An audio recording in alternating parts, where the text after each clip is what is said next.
a manutenção, deixar a vesícula seminal, só um comentário, porque 20 a 25% dos pacientes vai recidiva bioquímica.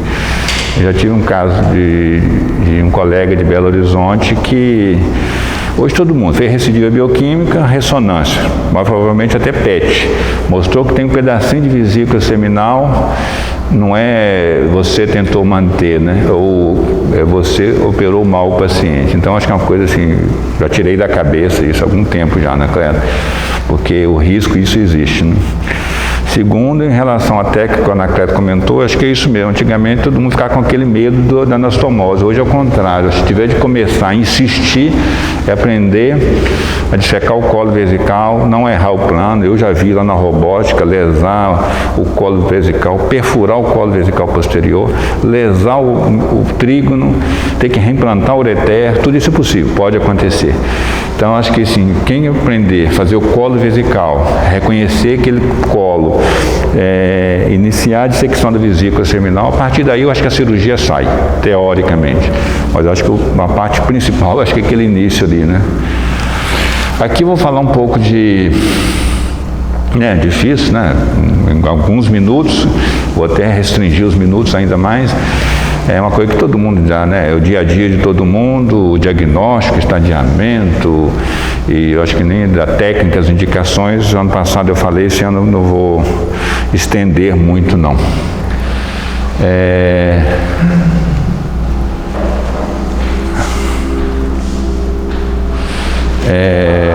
Muito do que está aqui, eu vou passar para vocês um artigo depois, que é uma revisão da Sociedade de Radioterapia, de Oncologia, Europeia de Urologia, e um pouco do que tem no NCCN. Mas, assim, coisas básicas, desde assim, a importância do PSA, do toque, eu vou falar algumas coisas básicas para não ficar muito... tentar ficar menos maçante, né? Coisas do dia a dia, todo mundo tem ideia, mas que talvez seja importante quando você vai falar com o paciente, né? Primeiro, toque retal, né? A gente vê cada vez mais, nos dias atuais, colegas bons, eu não faço mais isso, hoje é PSA e ressonância. Realmente, parece que as coisas estão ficando meio assim, a gente tem que tomar cuidado. Acho que é importante ainda manter, no próprio NCCN e outros guidelines, ressalta a importância de a gente sim fazer exame físico do paciente, já que é a oportunidade que a gente tem de exercer a função como urologista, né? Mas a gente vê que a importância do toque, de acordo com o valor do PSA, você não tem nem dúvida, é claro que você vai individualizar isso no seu dia a dia, no seu consultório, mas assim, um paciente com PSA maior que 3 e toque alterado, 3 é muito importante, e você começar a pensar na possibilidade de ter câncer de próstata. O risco de câncer de tumor de alto grau aumenta 2,7 vezes mais se você tem um toque alterado, e são dados daquele trial PCPT. A chance de reação ISUP2, um 3+4, é maior se você tem um toque suspeito e o PSA é maior que 3, 23%, contra 13% se o toque é normal. Então isso é para dizer que o exame físico continua sendo importante. Um toque retal, ainda assim, ele é capaz de detectar 3,2% dos cânceres, 4,6% do PSA. Está chegando novembro azul, as pessoas perguntam, vai dar entrevista, vai discutir com um colega de médico de família. Então você vê, quando se associa o toque e o PSA, isso aumenta para 5,8. O valor preditivo de PSA do toque 21, claro que o PSA um pouco maior. Em relação ao PSA, vocês veem isso em todos os congressos, quando fala de screening, de rastreamento e tudo, mas mais ou menos que o PSA no início diminui a mortalidade em 21%, isso para 16 anos 32%, e pode atualmente a gente até chegar a 50% a diminuir a chance de mortalidade por câncer de próstata. Então, eu acho que ainda é muito discutido na literatura o rastreamento do câncer de próstata populacional, mas são dados que a gente tem que saber. E o PSA, ele pode antever em 5, 10, 7, até 10 anos a chance de um paciente ter câncer de próstata, muito embora vai acontecer overdiagnóstico em 23 a 40%. São dados que, assim, recentes da literatura e que a gente tem que às vezes está na hora de discutir com o paciente no consultório, que é o que os guidelines orientam, né? A discussão de rastrear ou não é baseada nisso tudo. É uma coisa que é sempre válida também. Eu já tive de fora um processo participado como perito de um paciente que fez PSA e deu alto, depois repetiu, deu normal. O paciente passou um final de semana conturbado e fez processo contra o laboratório. É sempre aquela ideia, né, básico, mas repetiu o PSA, uma vez que o PSA deu de 4,10, depois que você repete 25% está normal, em semanas depois. PSA acima de 10, a chance de câncer, entre 4 e 10, 18, 20%. Essa coisa de usar antibiótico, vocês já sabem, não sei, um caso clínico típico de prostatite, vai usar antibiótico, mas do contrário, ainda vemos muita gente, colegas, prescrevendo antibiótico para paciente com PSA elevado. Isso realmente não tem muito fundamento nos dias atuais. Aquela coisa de dutasterida, finasterida, eu acho que é bom a gente lembrar, a gente tem aquela regra, 50% de diminuição do PSA, mas assim, tomar cuidado, porque isso não é para todos os casos, pode diminuir 40%, pode diminuir 60% em alguns casos, em 6 a 12 meses. Isso acontece em 35% dos pacientes, não são todos que isso vai acontecer, essa diminuição. 30% dos pacientes diminui mais de 60% o valor do PSA. Aquela coisa que estava na bula do Proscar antigamente, de outros, do risco de paciente fazer diagnóstico de tumor de alto grau. Mas apesar disso acontecer, a mortalidade nesse grupo não é maior do que no grupo que não usa finasterida ou dutasterida. Por outro lado, alguns autores acham que pode retardar o diagnóstico, fazer diagnóstico de doença mais avançada e pode ter mortalidade aumentada.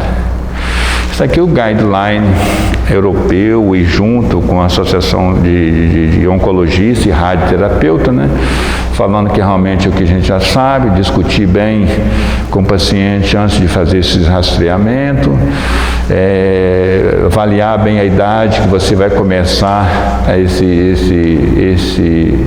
aplicar o teste do PSA, fazer PSA maior de 50, maior de 45, tiver história familiar, 40 anos naquilo que tem mutações genéticas e parar de fazer o exame em alguns pacientes de acordo com a sua expectativa de vida.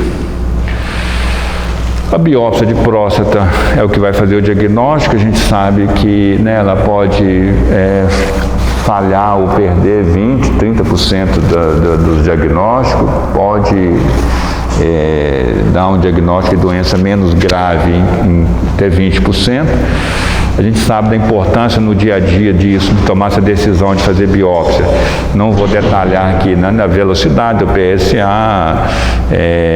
a relação livre total, a densidade do PSA, sobretudo, mas eu vou falar um pouquinho desses marcadores, que a gente não usa no dia a dia, com muita frequência, mas eu acho que são importantes. Você tem que conhecer, e aqueles casos de rebiópsia, paciente com o PSA até elevado, que a ressonância deixa dúvida, e alguns pacientes, eu acho que é válido você tomar decisão. O paciente já fez uma biópsia, já fez duas, e você acaba fazendo um deles, por exemplo, que eu acabo fazendo com certa frequência, é o FI. Isso faz hoje, aqui, manda para o laboratório em Minas, manda para Belo Horizonte, faz, e vai classificar os tumores, probabilidade de ter câncer, baixo, intermediário ou a outra chance de ter tumor. Isso acaba ajudando, muitas vezes não para indicar biópsia, para não indicar. Talvez, em alguns casos, provavelmente, o mesmo acontece com o 4K, que também faz. Esse 4K também faz, a maioria dos laboratórios hoje encaminha, faz. Ele é importante algumas vezes, até na primeira biópsia ou nas repetidas, um valor maior que 15%. 58% das biópsias podem ser evitadas, não tem um cutoff definido, mas como eu disse, esses exames talvez ajudam mais para você não indicar a biópsia, não é que para excluir alguns casos e tranquilizar o paciente naqueles casos que já fizeram uma primeira biópsia. Esse aqui também pode ser feito, tem um inconveniente, o paciente tem que fazer massagem prostática, às vezes encaminhei no Rio, não sei se atualmente faz, mas só no Fleury, em São Paulo fazia, tinha que fazer uma massagem. Um valor acima de 25 aumenta em 4,6 vezes a chance de ter câncer de próstata. No dia a dia eu acho que é válido, não é fácil hoje no celular, no próprio site da SBU, da Associação Americana, do Memório, você acha isso fácil e calcular naqueles pacientes que chegam, que já tem uma primeira biópsia, a probabilidade de ter câncer de alto risco. Acho que a gente tem que utilizar mais esses nomogramas, acho que acaba sendo útil na hora que você vai tomar decisão, no paciente que vem para ouvir uma opinião, uma segunda opinião, e você tem que dar mais detalhe para ele, e com certeza essa indicação de biópsia vai se basear nisso, nos testes adicionais, como eu citei anteriormente, a imagem hoje é importante, a ressonância, a gente vai falar um pouco mais disso, e nesses programas de calcular o risco de ter ou não câncer de próstata. Com isso, a ressonância tem um papel importante. Eu lembro que 3, 4 anos atrás a gente falava de ressonância, assim, é um custo elevado, é um exame demorado, custo elevado para casos de rebiópsia. E hoje a gente também não pode banalizar o método, achar que todo mundo que chega no consultório para rastrear câncer de próstata, fazer a sua primeira avaliação, vai sair com pedido de ressonância, né? Igual muitas vezes sai com ultrassom de abdômen, de vias urinárias e tudo. Mas, naqueles casos que você está pensando que o paciente tem um risco, que você está pensando em fazer biópsia, claro que talvez, com certeza, a ressonância está sendo hoje cada vez mais como um método importante na decisão e no auxílio, com certeza. A técnica é um pouco diferente de como fazer essa biópsia. Isso aqui é uma coisa que é válido, que resumidamente, né, o valor da ressonância hoje, quando você vai decidir com o paciente, vai conversar com ele, você tem que ter esses dados. Isso aqui é fácil de guardar, não é difícil. Um PIRADS 1 e 2, 4% de chance de ter câncer clinicamente significativo, CS clinicamente significativo, um SUP 2 ou 3, 17% de chance de se achar câncer. Você não pode, a ressonância está PIRADS 2, mas você tem que, não só na ressonância, basear em outros, não esquecer das outras variáveis, PSA, velocidade, antecedentes familiares e outras situações para você indicar uma biópsia. PSA em ascensão, um PIRADS 3, 17% de câncer significativo, 33% de todos os cânceres. Aí é 4 e 5, claro, eu acho que aqui não tem muita dúvida, todo mundo já indica biópsia, mas esses dois primeiros é bom a gente ter uma ideia na hora de que são os casos que te deixam dúvida no consultório, se vai fazer biópsia ou não, e saber aproveitar melhor, né, a ressonância, né?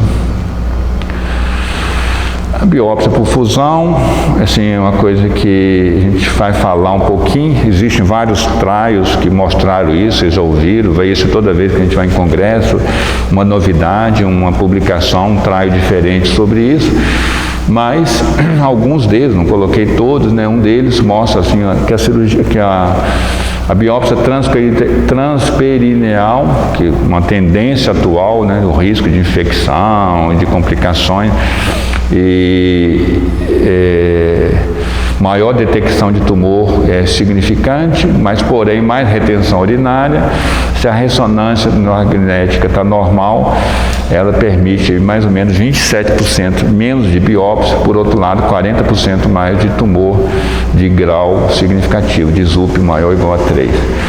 E outros trial Precision, com biópsia dirigida, 38% de tumores com SUP 3. Esse é um trabalho francês mostrando quando você faz biópsia sistemática, dirigida, para lesão índex, ou combinada, cognitivo e difusão. Esse aqui foi um trial que colocou tudo possível, mais chance de você fazer o diagnóstico de câncer. Um pouquinho sobre isso. alguns artigos clássicos, né, que a biópsia de fusão poderia fazer 30% mais de casos de ZUP 4+3, 17% menos de doença de baixo volume, 3+4, ou de doença clinicamente não importante, né, de ZUP 1. Então, os que defendem isso. Por outro lado, a gente sabe que se você deixar de fazer a biópsia sistemática, biopsiar só lesão índice, você poderia perder algumas lesões importantes, que às vezes não são vistas durante a biópsia, durante o procedimento. A biópsia sistemática sempre, em toda a próstata, quando você tiver suspeita de lesão de alto risco, principalmente de acordo com a densidade do PSA, uma coisa importante hoje, e usar aqueles biomarcadores que eu falei antes. Eu acho que algumas vezes você tem que lançar a mão de, ao invés de repetir biópsia aleatoriamente, usar mais critérios para poder tomar a decisão de fazer uma segunda ou terceira biópsia, se não tem nem dúvida, que é o que acontece no consultório da gente. Assim, um resumo, né, do papel da ressonância no diagnóstico, na indicação de biópsia, por essa revisão da Cochrane. A ressonância sem ou com biópsia da lesão índice sistemática permite, então, maior detecção de câncer significativo, menos fragmentos, acabar tirando menos fragmentos do que fazer, igual a gente fazia antigamente, biópsia de saturação, hoje nem se fala mais disso. Menos efeitos colaterais, reduz o número de biópsias desnecessárias. Então, com certeza, hoje, a ressonância tem um papel importante na condução desse caso, da definição de melhor técnica da biópsia ou não, como você vai fazer. O paciente que tem uma ressonância magnética prévia, todos os casos são necessários ainda adicionar biópsia lesão índice. Então vocês veem que a literatura tem de tudo, assim, ainda é controverso. Uma biópsia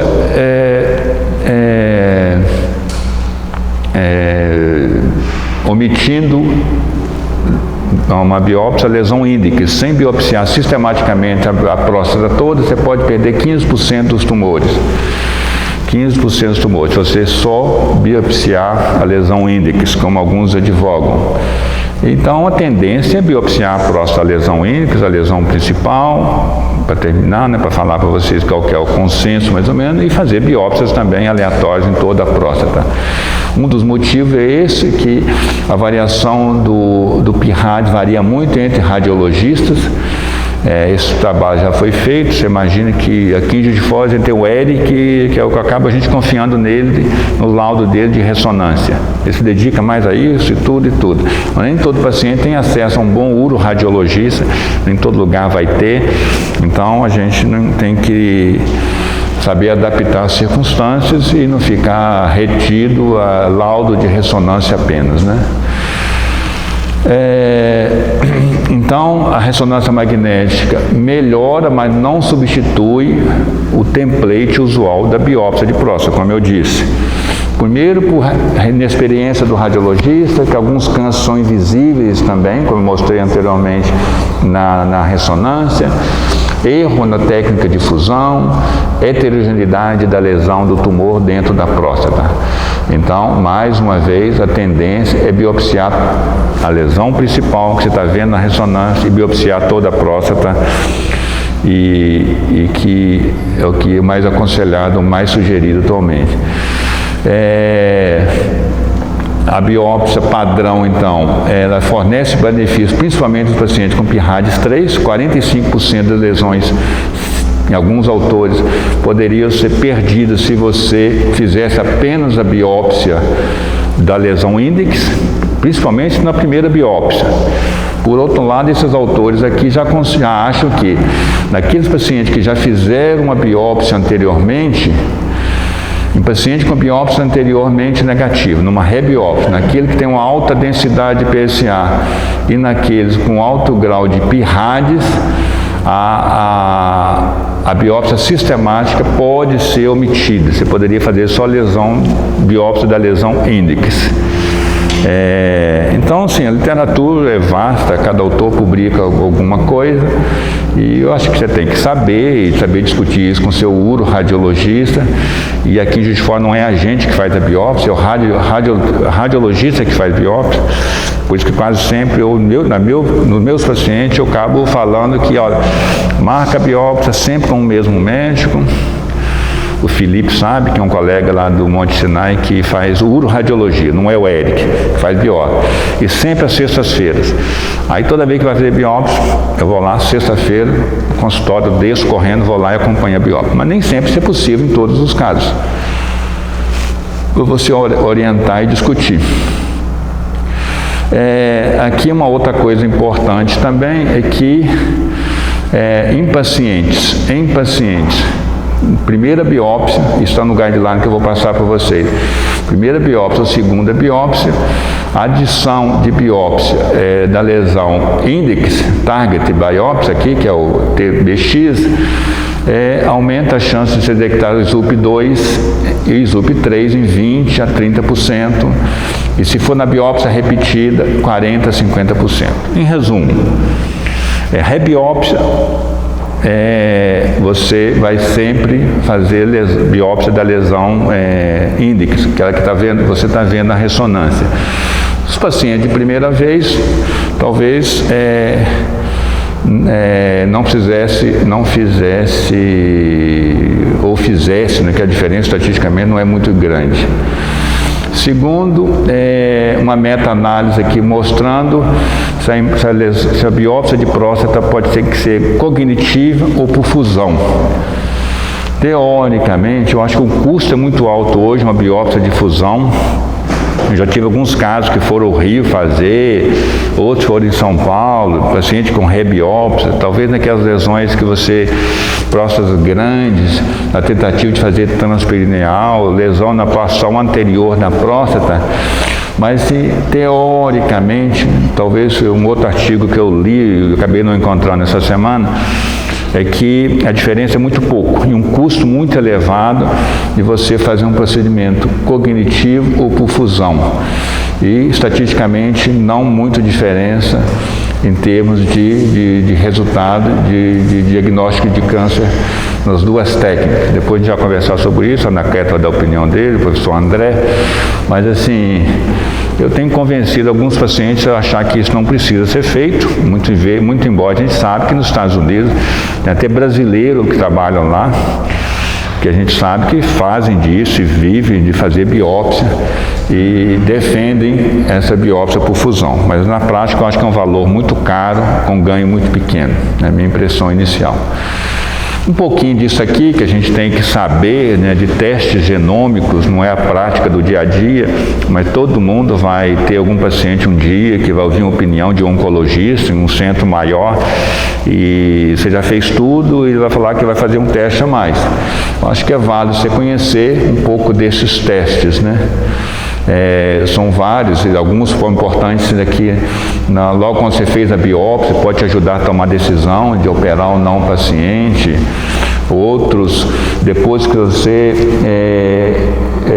antes de fazer a biópsia, aquele dali, depois que você faz a biópsia, e depois, quando você já operou o paciente, vai te ajudar a decidir se vai fazer radioterapia adjuvante ou não vai. O Decipher, o Decipher é importante. Então tem testes importantes antes da biópsia, após a biópsia positiva, após a biópsia negativa, após o tratamento. E os conhecidos, normalmente aqui em Juiz de Fora a gente não faz, mas paciente que vai ouvir opinião de oncologista em centros maiores, principalmente em São Paulo, em alguns casos acabam fazendo. O oncotype pode ser feito na biópsia, ele prediz o risco de efeito adverso na patologia, na prostatectomia, de recorrência bioquímica. O Prolaris na peça, na biópsia e na prostatectomia radical, ele também prediz o risco de progressão de doença e de mortalidade. O Decipher, o paciente fez uma prostatectomia e às vezes ele vai te ajudar. Esse eu já tive alguns casos que fizeram. Se você vai fazer radioterapia adjuvante ou você vai guardar e fazer de resgate, é discutido na literatura, mas eu acho que é uma coisa que a gente tem que ter conhecimento e saber dessa oportunidade para alguns pacientes. Voltando um pouquinho mais na ressonância, que eu acho que cada vez mais ela tem um papel importante, não só na biópsia, e depois no tratamento do câncer, isso não tem nem dúvida hoje. Eu acho que você examinou o paciente, viu, pensou em fazer biópsia, aquela coisa antigamente, tem que esperar 6 semanas agora para fazer a ressonância magnética, depois que você fez a biópsia, se deu câncer, vai ajudar. Eu acho que quase sempre hoje todo mundo fala que vai ajudar. Então a tendência hoje é a gente sempre fazer ressonância antes da biópsia, e com certeza você reavaliando essa biópsia depois vai ser importante. A identificação, se você vai manter o fecho ou não, onde está aquela lesão. Eu já várias vezes já mostrei isso para o paciente. O Eric manda para a gente, acho que no Rio também deve ser assim, já manda um desenho aonde que está a lesão, e isso quase sempre acerta onde está a lesão, direita, esquerda, no meio, tamanho da lesão. Ele faz um desenho e tem sido bem reprodutível. Então isso vai te ajudar a identificar a abordagem. Você vai fazer uma cirurgia intrafacial ou extrafacial, invasão da vesícula seminal, se a lesão é mais posterior. Tamanho da uretra é importante, isso acaba assim, ajudando também quando você vai fazer o procedimento. Isso inclusive ajuda para aqueles pacientes também que vai fazer planejamento para radioterapia.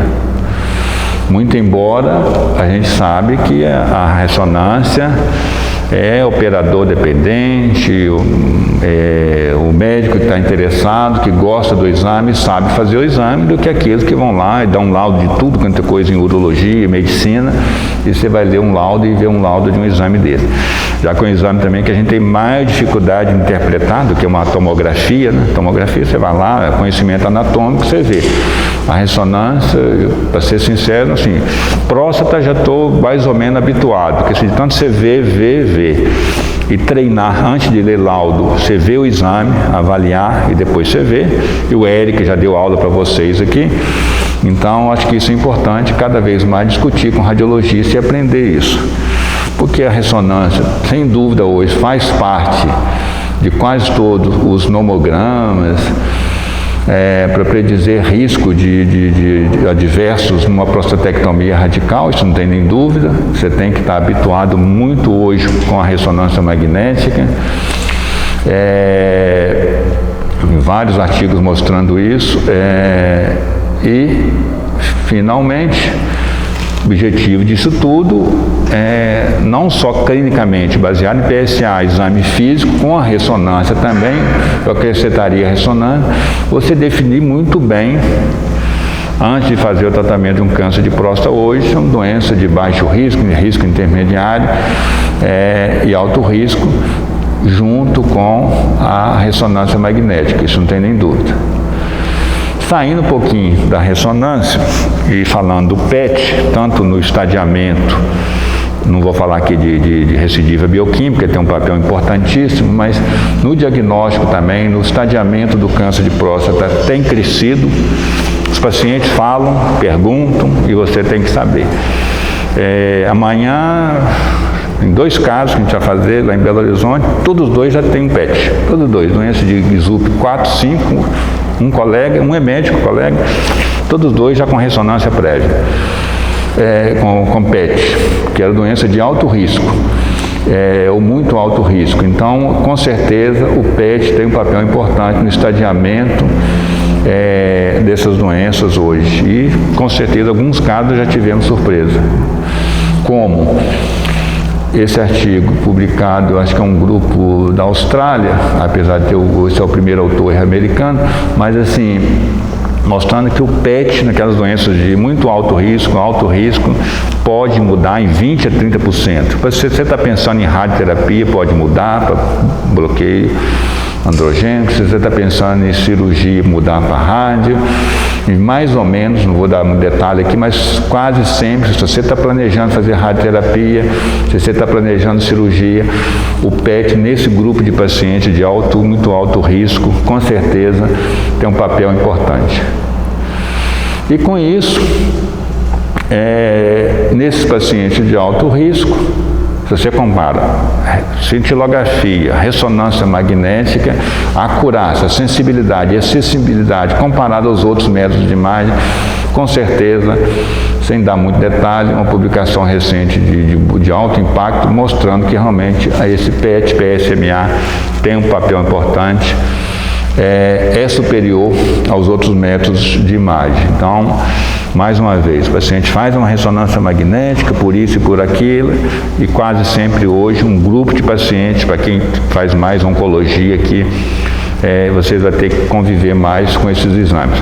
Aqui não tem ainda. A gente manda o paciente no Rio, São Paulo, mais em Belo Horizonte, é um exame de alto custo, 4, 5 mil reais, mas você tem que estar vendo isso. E até mais, não quis colocar muita coisa, mas o PET com ressonância magnética, um exame mais caro ainda, talvez ajude até mais do que um PET-TC, por exemplo, até para definir se a lesão é infiltrativa, expansiva. Isso com certeza, cada vez mais a gente vai ver novidade em relação aos exames, inclusive na teragnóstica, né, que é o diagnóstico e tratamento dos cânceres, e de próstata também está chegando.